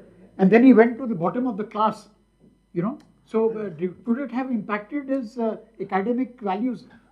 That's what he wants to know. That was allopathy. Yeah, but No, could it but have? no. See, in the allopathy, there is no medicine for these kind of things. There is no such things to stop the incontinence. That problem I never had much. Okay, put the mic on. Put the mic. It's just that memory loss I'm concerned with, which kept getting worse gently, but now it's going very fast. No, but what is the reason behind it? Do you have any other problems? Did your parent have it? No, it's not you, your parent. It may be somewhere. See? Sorry? He consulted. He should come to your clinic. Okay. No, we are not fishing. No fishing. No fishing. Next to you sitting is a very renowned physician and a man. He will also can say something about it, but Yeah, please go ahead. this is Hello, I am Dr. Rajkumar Manchanda, one of the students of Dr. Qasim. He was my teacher when I joined Nehru Homeopathic Medical College way back in 1977, and he was our anatomy and materia medica teacher. So thereafter, I know him as a very good prescriber. Congratulations, sir, for writing this book, writing your experiences for the profession as well as for the public. As regard my journey goes, after Nehru Homeopathic Medical College, I was for quite some time as Director General of Central Council for Research in Homeopathy, as one of our speakers was mentioning about whether research is being done or not. And currently I am chairperson of Homeopathic Sectional Committee at Bureau of Indian Standards, where we are working on standardizing each and every aspect of homeopathy that needs to be addressed. So, as regard Government of India is concerned, within Ministry of Ayush, lot of activities are happening as are required to be done for developing a system like allopathy. Just wanted a clarification. Please. Is this related with 2014 or it was going on before? Which one? No. What I meant was, with the new dispensation, has homeopathy being encouraged, or it was being encouraged earlier also? It was being encouraged right starting from Motilal Nehru stage. I still remember that the college where at Defense Colony, I was asking one of the founder, how did this Nehru name came to this college? So he said, look, once upon a time, Pandit Nehru was passing through this area, and the rest he can tell more about it because he belongs to that. So he told that our founder, Dr. Yudhavir Singh, he was one of the very good politician and worked for homeopathy and was a homeopath also in Delhi. So he requested Pandit Nehru, that look, here is a land, please give this to homeopathic medical college. So he said, okay, take this prime land of Defense Colony for homeopathic medical. And then this college was named after Dr. Motilal Nehru, actually because of that instance which now you are telling. So there are many instances right from the olden days, and then every government has encouraged all the systems, but this government after 2014 has, ever since now they have, since November 9, 2014, they have created a separate ministry where focused attention is being given to all the systems, including homeopathy, Ayurveda, yoga, naturopathy. And so it is true that, and a lot of budget has increased phenomenally from earlier we used to fight, we were not even 0.1% of the total health budget, but now our target is to at least have 10% allocated to Ayush system, though still it is not that 10% of that, but still it is increasing. And now, interestingly, even at WHO level, you might be knowing that, I would like to tell also, in May this year, WHO has passed a strategy that is known as a global strategy on traditional medicine, where they are saying that we need to focus on development of all the traditional systems of medicine. And when I look at it, WHO has had another publication where they have said the spread of different traditional medicine all over the world, and homeopathy is among top 4 systems. After acupuncture, traditional Chinese medicine, herbal medicine, then homeopathy comes. It is practiced in more than 100 countries in almost all continents of the world, but still lot needs to be done. Yes. What is your budget for research by the government? At the moment, I think it should be about 200 to 300 crores at least. Annual budget? Annual budget. Because earlier it used to be less, but then because for homeopathy? For homeopathy alone. And that is central government budget, but a lot of work is being done. We have about 260 medical colleges, and all these colleges are doing some research and some work is being done. The only thing lacking is that our pharma companies are not doing a lot of research in this area. That is somewhere, and homeopathy is primarily, if I see the history and the current situation, is being sustained by the practitioners like Dr. Qasim, because they are doing a lot of work serving the people. People know about it. Many people got benefited, and this is how it spread. There is not a very formal way of spreading information about homeopathy. As regards government is concerned, they are doing research in a systematic manner and now standardizing in a systematic manner. Standard treatment guidelines for almost all the diseases have been published by the government. That can be followed by all the students, all practitioners. So this is how it is growing in that way. But challenges are there. Yeah, just one question taking off from what Professor Krishna Kumar had said, that youngsters, there are a lot of seats are vacant in homeopathic colleges. There enough the people are not getting in, or they don't want to get in. Can you just throw some light on that? No, I'll tell you, as regard Nehru Homeopathy, top colleges are concerned, there are no seats vacant, hardly, rather there is a line. We don't, there's a waiting list, all top colleges. Of course, there are certain colleges which they do not fulfill all the norms and their studies are not up to the mark. So, some seats can be vacant in those, but all top colleges, there is no problem about that. A sufficient number of land, currently about more than, I think, 20,000 doctors are passing every year, and we are about 20% of the health force of the country. Homeopathy alone, if you put it Ayurvedic and naturopathy alone, we are the 50% of the medical force of the country. That's remarkable. Yeah, okay. Is there anybody else who want to come in? Yeah, go ahead, please, ma'am. Congratulations, Dr. Saab, for creating awareness about homeopathy, which very few people know about it, and they don't have faith in homeopathy at all. But my question is that the spreading of various diseases, especially your diabetes and cancer and other diseases, is there any cure in homeopathy, especially for cancer? Because every second person is going for operations and chemotherapies, and they're suffering so badly. You just can't see them suffering. If there's any cure, definitely we can divert them to you. Yeah, it's a very good question, but often I can say there is no cure. Now, okay. The other thing is that if there is a cure, that patient is not suffering from cancer. I have treated some of the cases, and they have come up cured everything, and then I say it was not, it was wrongly diagnosed.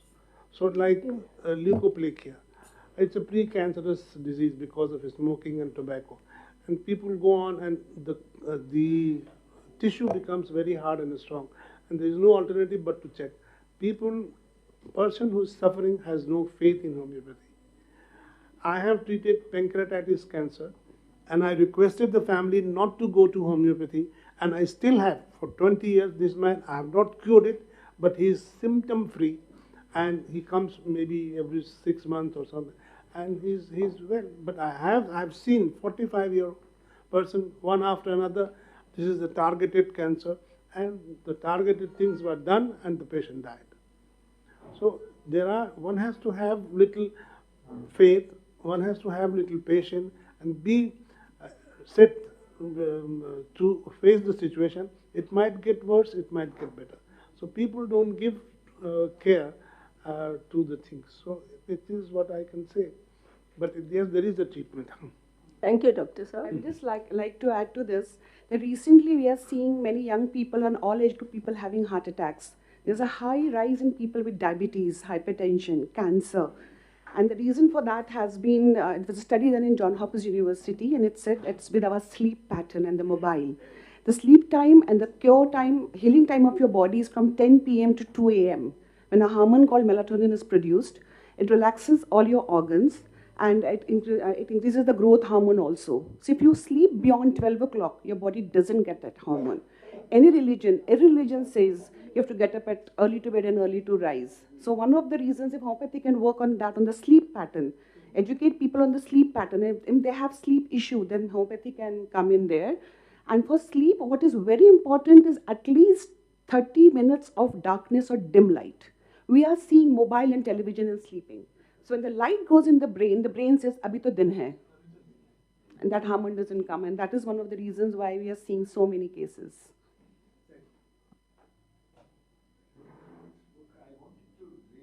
This issue once again. Why does the word faith get used so frequently when we discuss homeopathy?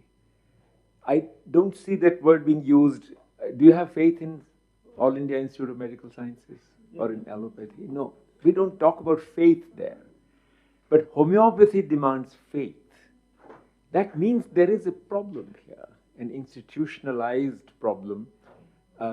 That if you are sick, the natural reflex will be to consult a hospital or a doctor. Homeopathy requires faith.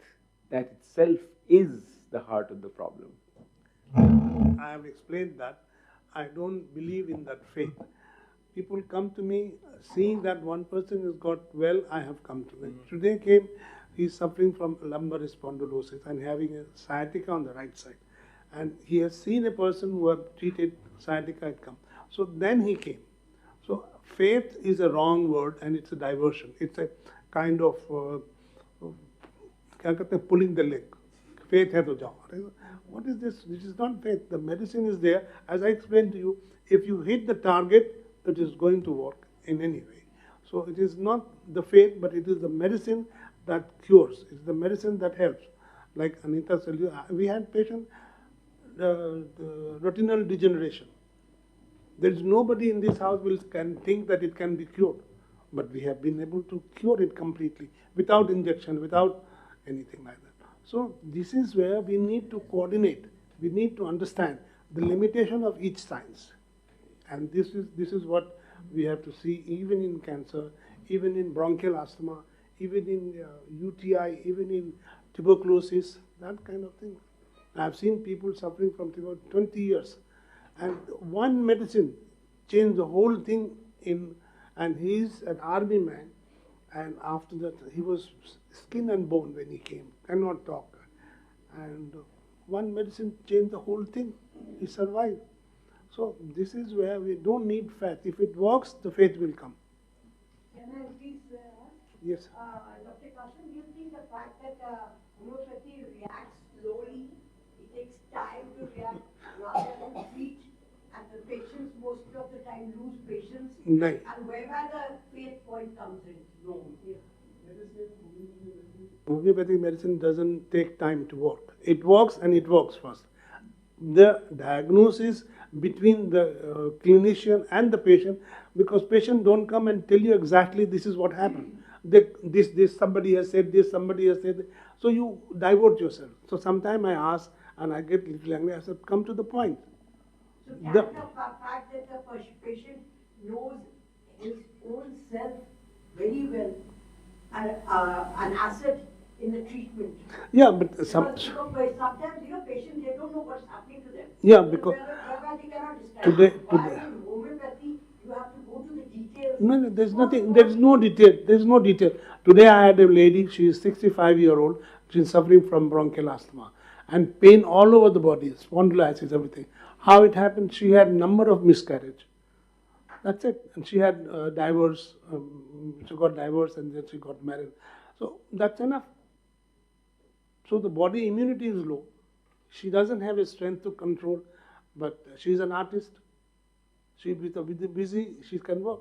So there is no, so I have given some medicine and there is a complete financial loss, there is complete disappointment in her. So that disappointment will lead, so the dynamic level, disappointment will create many problems. So there, if you focus that medicine and everybody gives ignatia, okay, fine. But that doesn't mean anything. I just wanted to make a point on what, just 1 second, what Professor Krishna Kumar said. आप माने ना माने, faith की बात है. अब यहाँ देखिए कितने लोग बैठे हैं, कितना faith बढ़ गया होम्योपैथी में. आप मानो या ना मानो, हाँ? You discount the word faith, but a lot of us believe in faith. No, believing, you believe because it works and you believe. But faith comes when you don't have anything, but you say, I have a faith on that. But that faith, faith comes with the experience. No, there's always that. जाएंगे ही नहीं तो experience शुरू कैसे होगा? So can I comment? Just 1 second. Anil, you had a point. Can I comment, please? There was a question from that side. Yeah, 1 minute. You just forget it, yeah? Come on, it's fine. I just wanted to know whether, the fact that homeopathy relies on micro doses, small doses, whether that can in fact be used in contrast to allopathic medicine to inculcate a greater confidence in homeopathy, because it is not thrusting a large dose down a patient without monitoring the effects. So actually that is a scientific advantage of homeopathy over allopathic medicine, perhaps. So perhaps you might like to comment on that. Hello. Can I comment, sir? Just 1 second. This is. Yeah, micro doses or nanotechnology, whatever you call it, it is one thing. It does have, because it doesn't have effect, because as I said, you give, for example, I can tell you, every one of us suffering from gastritis, hyperacidity. And every day you take the tablets, it subsides, and then every day you continue. But those people, they are given homeopathic medicine just to recreate another kind of chemical changes in the mind, in the stomach, so that the adverse reaction is not known, as regulating the diet, regulating thing.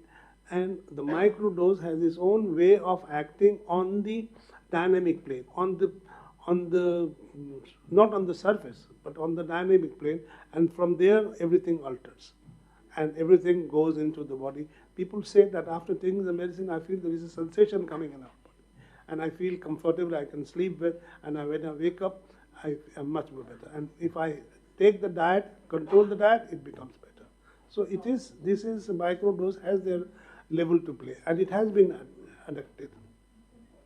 It has been very much documented by people in the before also. Yeah, go ahead. Sir, I have a simple doubt. As I have heard multiple times before that there is no side effects of homeopathic medicine. Is it true or not? No. Just not true. Can you explain it? As I explained to you, there was a lady who came 50-year-old, and I gave the medicine, and she started all kinds of sensation in the body and lasted for 12 hours. Thank you. Yeah, go ahead. Very small question. Sorry, small question. Yeah, okay. My name is Surendra Lamba. Myself and my wife have been the patient of Dr. Sir for the last almost 40 years, I think. Congratulations, sir, for the launching of this book. I personally feel, this is my own opinion, you were mentioning about the faith, then only 10% participation is there for the homeopathy and all that. Is it the cause that the awareness or the dissemination of homeopathy concept is very weak in the ecosystem? Is this the cause, number one? Number two, I personally feel the manifestation of the treatment is more in allopathy. It is manifested. Maybe they can schedule some days. Whereas in homeopathy, this is not generally found. Please, I may be wrong, I just want to have a clarification. No, manifestation means what? Homeopathy.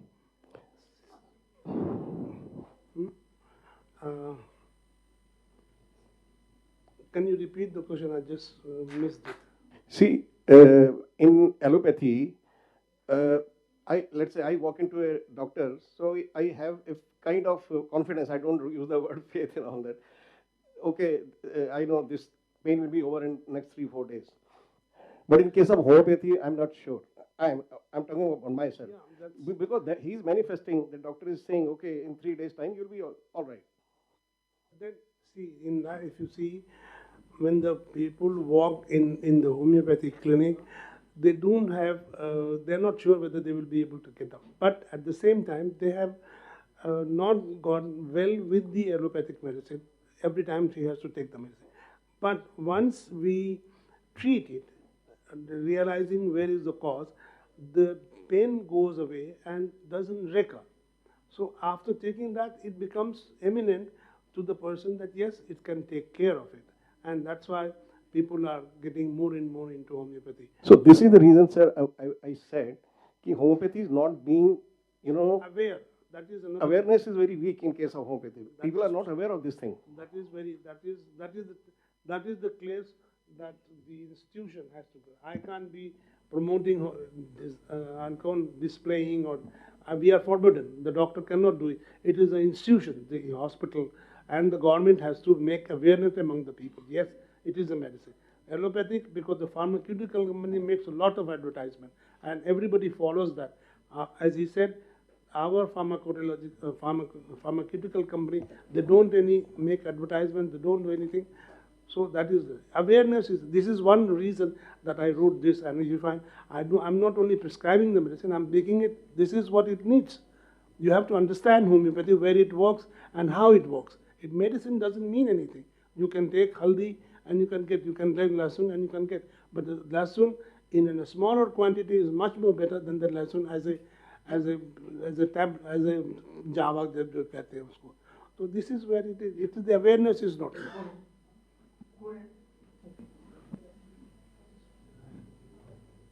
Thanks a lot. First of all, let me also introduce myself. I am Dr. R.N. Wahi. Professionally, Dr. Qasim is 3 years senior to me. Age-wise, I have never bothered to ask because we are the similar age and super senior category, I think, with both.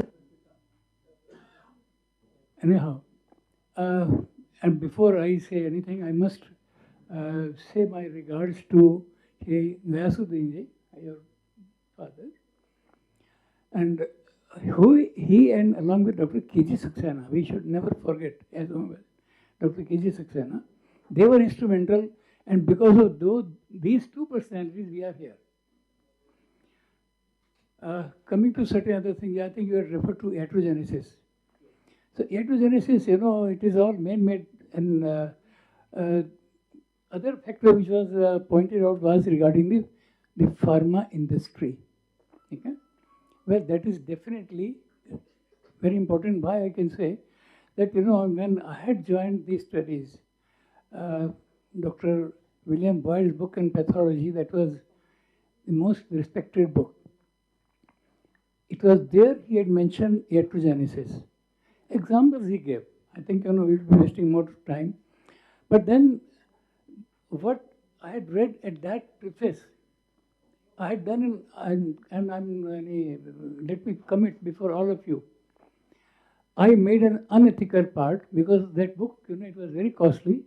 I took from the British Council Library at that time. It had arrived there a day before only, luckily for me. And when I studied that preface, I could not resist myself underlining certain. And I was lucky because when I finally returned the book, nobody checked and I got escaped. So that is one area.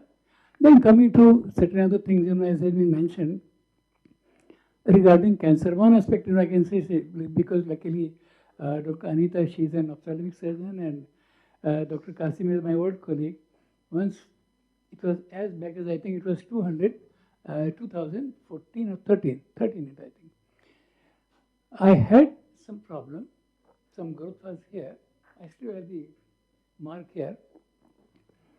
I was with him. I said, Dr. Bhai, have you started getting cancer here? I said, don't you worry. I said, Arey hoga to jab dekhi jayegi. Let us not get worried because of that thing. And I will tell you, just to link up, कि आपने कई बार कहा कि काम no I said कि most of the disease conditions including COVID, lots of deaths they were because of fear, not because of the disease. Same thing is with cancer. And Dr. Qasim, just to tell you, 2014, I was at Goa at a conference. Another colleague of ours who is very good at observation, he said, Dr. Why don't you take Qasim One? I said, yes, I will be taking. My friend, an ophthalmic surgeon, very senior person, when he had said, Dr. Bhai, it is hyperplasia, but don't get worried. I said, मैं वही करके करूँगा क्या भाई? That was my answer. It had to be operated because it was creating disturbance in my vision. And when I was on the operation table, he said, तुम किसी reliable histopathologist को जानते हो? I said, right to answer, I never to explore. But then I mentioned him, कि भी यार देखो नई अच्छी laboratories खुली है, एक दो का नाम लिया मैंने, and I'm using, please bear with me. He said, सब सारे आउटसोर्स करते हैं. That was his word. खैर उन्होंने कहा कि बच्चे मैं इसका स्लाइड बनवा देता हूँ. You go to that hospital. एक हफ्ते के बाद रिपोर्ट मिलेगी. रिपोर्ट एक हफ्ते के बाद मिल गई. It was diagnosed as molluscum contagiosa. Still he said, I don't believe, because he had operated. He said, I can't believe. तुम इसको संभाल कर रहे, maybe कि we need a second opinion. Well, after I think another 2 or 3 years, it was taken initially because my son's co-brother, he is a pathologist, MD. He was in the army, and then he was going to send this slide. He said again, it was molluscum contagiosa. So my point is, no, the person who had operated upon, he was still very sure that it was cancer. Hyperplasia, I said, okay. But now, I think in case, Dr. Qasim, you remember, only this thing is, the stitch mark is available, nothing beyond. It is as back as now more than 12 or 13 years. I'm very much here. So, and another aspect, which was asking me कि 3 दिन में या 4 दिन का time हम क्यों नहीं दे पाते, कितने दिन में क्या दिया पैसे. This is a very wide subject, sir. We have to understand our concept of health and disease. So that is the difference basically. And again, another word, which is said, of course, it has been repeated. My own teacher and my professor, during Viva, he said, look, I want answer only in one word. Where does homeopathy differ from other systems of medicine? Well, all of us have been passing through Viva, etc., and we do feel nervous. I was able to come down to 2 words. Then after that, then he said, can't you remember the word individualization? That word is still with me. I've never forgotten that word. And regarding Dr. Dr. Manchanda, referred about the Defense Colony College. Of course, it was inspired by Dr. Motilal Nehru, but even Dr. Yudhvir Singh, who was the health minister earlier, even he was reluctant to take that land. He said, "Itni dur kaun aayega?" And the land was, I think, being given at throwaway price. Offered at, I think, 1 or 2 rupees per square yard at that time. And the rehabilitation minister at that time, I'm forgetting the name, he had also come from Pakistan, Merchant Khana. He said, "Doctor साहब, इसको ले लो, इस land को आप देखना इस land की कीमत कहीं के कहीं जाएगी." That was how we got that. Anyhow, so these are so many things. I think we'll just close. Very small question. Do we have effective treatment of type 2 diabetes in homeopathy, sir? Pardon? There is no cure, I can say, but we have been able to sustain it, keeping the patient free from anything and bringing the immunity to a very strong level. So, and the person is not prone to heart disease, joint problem, anything like that. So, that is what. So, type 2 diabetes is coming around 200 fasting. Well, that means diet. That means? That means your diet. Okay. See, 200 grams means your diet is not good. Everybody says don't take sugar. I say don't take fat, Okay. tail in any form. What you said, the diet is not good. Your diet is not good, that's why it is going up. Diet. Okay. And in diet... No personal consultations here. Yeah, okay. Yeah. Fine. Sir, I have an academic question. Since childhood, like most Indians, we have been treated by allopathic doctors. So we are overpowered by the indoctrination done by them. And come what may, regardless of evidence, regardless of friends who believe in them, we continue to, some of us continue to nurse reservations. So my question is there some way of finding that institutions which consider themselves number one in the entire world in terms of being regulatory bodies like the FDA in USA or Western universities could somehow be persuaded or convinced through authentic evidence and proper approaches to give official recognition to this as a legitimate science and not like the British medical association which once dismissed it as a fraud. If some such response would come, I am sure millions of people would take up homeopathic treatment. I am not doubting or causing my own doubts. I am saying this is an official recognition. What needs to go further, it is nothing, the pharmaceutical company, the government, all has to make people aware that please go, there is a treatment. See, as Professor Krishna Kumar said, the doctor has written in their prescription on the pad, if you're taking homeopathy, don't take an appointment. So, if those mindsets are there, and even the people are like that, I don't believe in homeopathy. I have people. So, those has to be wiped out. That is what I have been trying in my clinic to tell people, yes, everything is treatable. Just 1 second. Yeah. There is one question which you can pick up with the question he's going to ask. The question is on, we have a tremendous, you have mentioned, this was when Professor Krishna Kumar commissioned you for that NCERT book. In that you have mentioned this. This is about Delhi's children, 24% are overweight. Because they're having junk food. So what is something which homeopathy is contributing to? I mean, you can answer. Let's break that question together. Yeah. Sir, everybody, we have talked about the present, the treatment of the homeopathy or the diseases. I would like to hear from Dr. Qasim the futuristic approach of the homeopathy. With the, the advancement in the technology, now we have got a billion set of data, we have got a AI, we have got a chat GPT, many more things are there. So if the experience are to be collated, first it is to be recorded, then all those recorded experiences are to be collated, and then based on that database, do we see something new in homeopathic will happen in another 5 to 10 years, where the entire data will get assimilated first and then analyzed, and accordingly with the help of the mathematical models, which is already available in the ample form, so that can be utilized, then you can say the confidence, I will not use the word faith, then the confidence of the people, that now how people have a confidence of chat GPT, because when you say that write an application, he writes the application 90% accurate, 10% you have to add, even that is not added if you give the proper input. So how we foresee this, the application of the mathematical model in the homeopathic in the time to come? After what all we have heard from Dr. Qasim, where will the body language go then? Yeah. That's the point. So then the video we have to take and we have to treatment with certain parameters and all those things. That is where even that parameter treatment, like there are treatment for cancer. Okay, this is what happens. They have parameters that cancer therapy is this. They have parameters that anti-allergic drug will take care of your allergic, but people do develop asthma.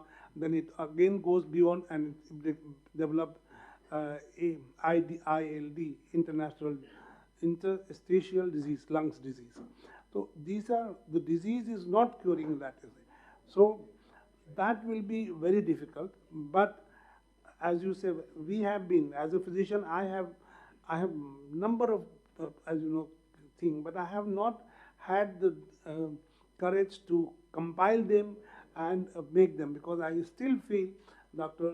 Anita has been telling me that you compile it, whatever patient you have seen it, let me sit together and try to. Yes, this will help. This will help build up the confidence, build up the confidence of people. But the problem is, again, it needs a lot of effort. It needs a lot of effort. And AI will not help. AI will not help, because it is your mind that you conceive what you see, and that part is difficult. That is missing here. So that overweight thing. The overweight, I always, as you all know, I am known by people that you always restrict food. I say no fat in any form. Pizza, burger, cheese, ये सब बंद. No oil in any form. Ghee, tel, सब बंद. So, and that is the cause of many diseases. So, and people are not ready to do that. So the diet restriction is first of the thing. Every patient of mine who talk, even you, I've always said to them. But still the cholesterol goes up.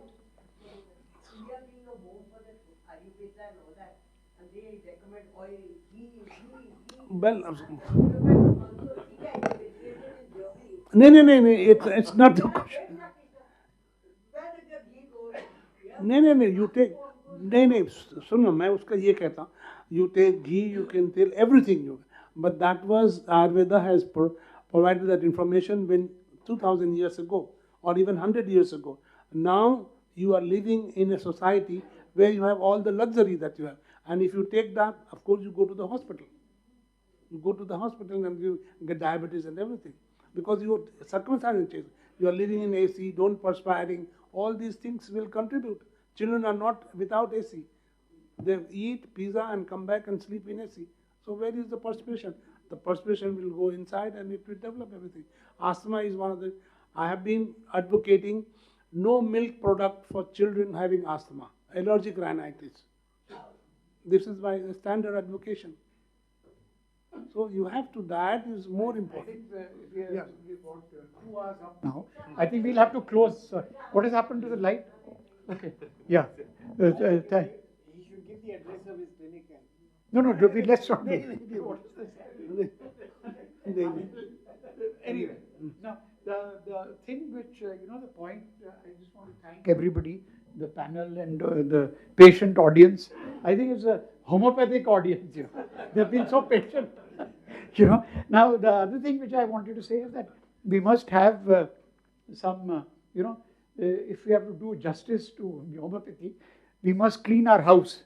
And the house is IIC, so we must reinstate the consultant who was here, and he must be reinstated. Thank you, Professor Krishna Kumar, for raising this. This must be done immediately. I mean, this should be the immediate fallout of this meeting. Thank you very much. And now we'll just, we should have launched the book earlier, so we'll just launch it for the camera now. Yeah. You can just pick the book up and just display it. Please.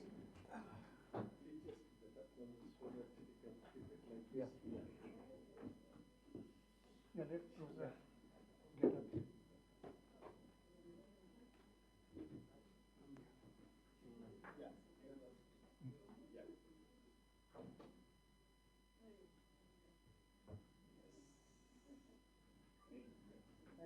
Thank you very much. Thank you. We want to hand over to Dr. Yeah, do that. My book. Oh, sorry. This one.